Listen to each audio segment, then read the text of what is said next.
Hello and welcome to ResearchPod. Thank you for listening and joining us today. In this episode, we'll be looking at biases in the current monetary system, how people who need credit are least likely to be able to get it, and what a more equitable money creation system could look like. Money is an essential social good. Ask any family without it. So its distribution is highly relevant from the perspective of justice. Printing more physical notes and coins, as any first-year economics student will know, is not the solution. Money creation and its just distribution relies instead on equitable access to credit, which represents the bulk of money in a modern economy. Unfortunately, bias has corroded the mechanisms that govern money creation today, and the result is an entrenched injustice that benefits the wealthy at the expense of the poor.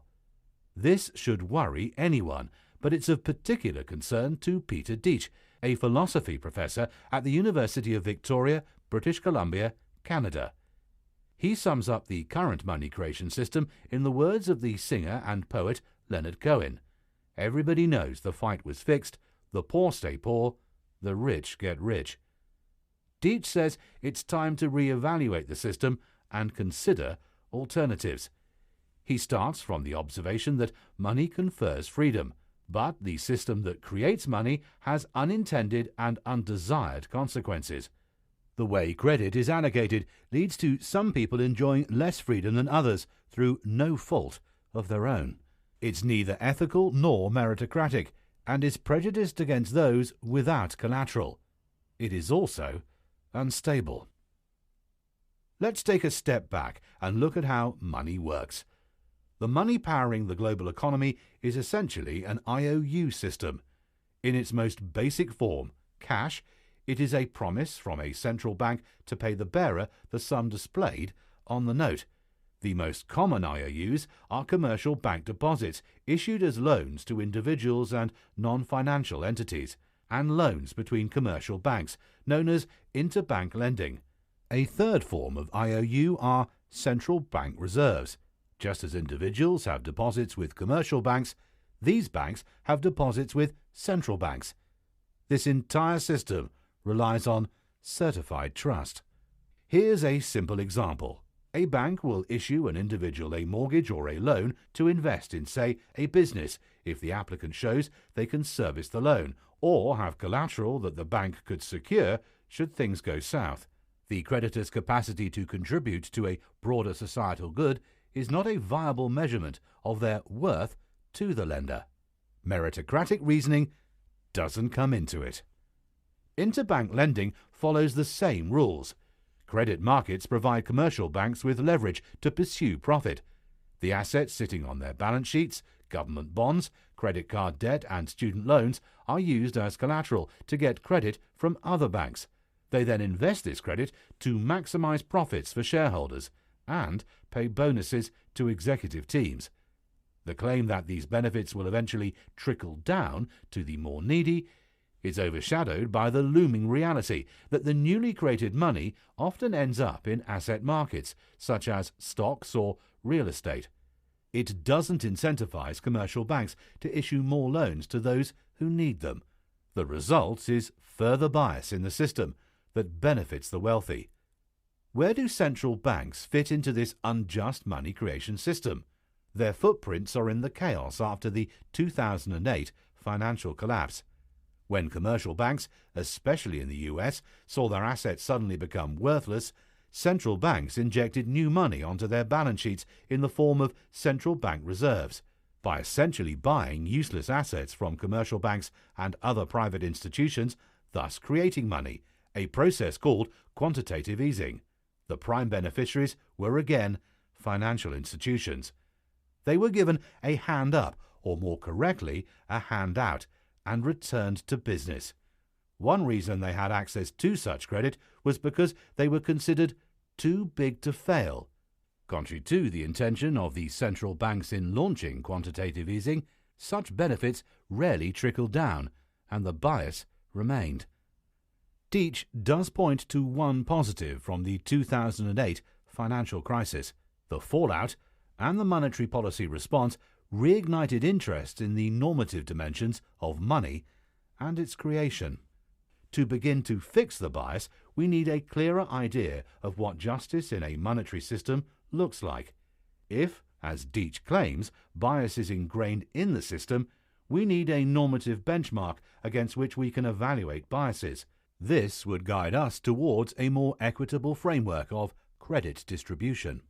Unfortunately, the voice of economists and philosophers is patchy on questions of justice around money creation. One of the rare exceptions is the late political philosopher G.A. Cohen, who believed money and freedom were intertwined. According to Cohen, given that money is a necessary condition to acquire most goods and services, a lack of money makes one liable to interference, as he put it. At its most basic, if someone simply takes something they cannot afford, this will invite strict retribution. Hence, Cohen believed that money confers freedom. No one is entirely free from interference, and freedom is relative, not absolute. But while differentiated freedom is not unjust in itself, if it is tied to access to money and the structures that determine bias, then the resulting inequality is undeserved. Deach admits there is a flip side to credit when it comes to issues of freedom, which is debt. Those accorded credit are indebted to the creditor, as anyone who starts a career in the shadow of a student loan knows. Similarly, having to enter into debt to acquire other fundamental rights, such as healthcare, hardly enhances an individual's freedom. But when we're talking about extra cash to satisfy secondary needs rather than fundamental ones, having access to extra money through credit arguably outweighs any constraining aspects of debt in most cases. A key point here is to distinguish inequalities in wealth from the question of justice in money creation through credit. Even if a rich person deserves the underlying wealth differential that gives them collateral, it does not follow that they should have privileged access to another social advantage in the form of money created through credit, and to the additional freedom this bestows. In essence, equality in access to credit should be our normative default position. So, how might we achieve a fairer system? It's clear some fundamental things need to change. Deach has a proposal, not so much because he believes it's the best way forward, but to demonstrate that a less biased system of money creation is possible. Today, central banks pursue the objective of price stability, the stable level of prices in an economy which sustains the value of money over time. They do this by using the credit market as a transmission mechanism. Put simply, they open or close the valve of money creation. But commercial banks play an important role in deciding where the extra credit actually goes. If a lot of the biases in money creation can be traced to the role of commercial banks, what if we separated money creation from private bank credit? To understand what this means, note that the idea of commercial banks safely holding their customers' money is a little simplistic. A country's financial stability relies on the fractional reserve banking system, where only a fraction of bank deposits is supported by actual cash on hand. The result is a system woven together by credit upon credit, and the hope that customers don't suddenly all demand to have their money. It's not difficult to comprehend why commercial banks prefer issuing credit based on minimal risk instead of maximum need. So, what's the alternative? Deach suggests it's an economy with full reserve banking, in the sense that commercial banks cannot lend more than they receive in deposits. Meanwhile, central banks would make monetary policy not via the transmission mechanism of the credit market, but by directly injecting or withdrawing money from consumers. For instance, through an instrument that Milton Friedman coined helicopter money. The concept of full reserve banking has a long pedigree. It was proposed by Irving Fisher in the 1930s and has been regularly defended by a minority of economists since. It is controversial and is yet to find favour with any country's primary credit institutions. But that certainly doesn't mean we should dismiss it out of hand. It has considerable virtues for eliminating bias in the issuing of credit. It would reduce the enormous privileges accorded to commercial banks and the bias in favour of financial asset holders, thereby throttling the fuel that feeds asset price bubbles. Thanks to increased stability, bailouts would, theoretically, be unnecessary. Of course, there are concerns with full reserve banking.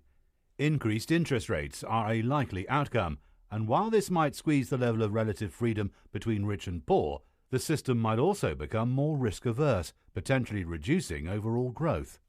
But, as Deitch points out, even though full reserve banking may not be the last word on the issue, it is a vital starting point to discussing distributive justice and devising a more equitable system for money creation.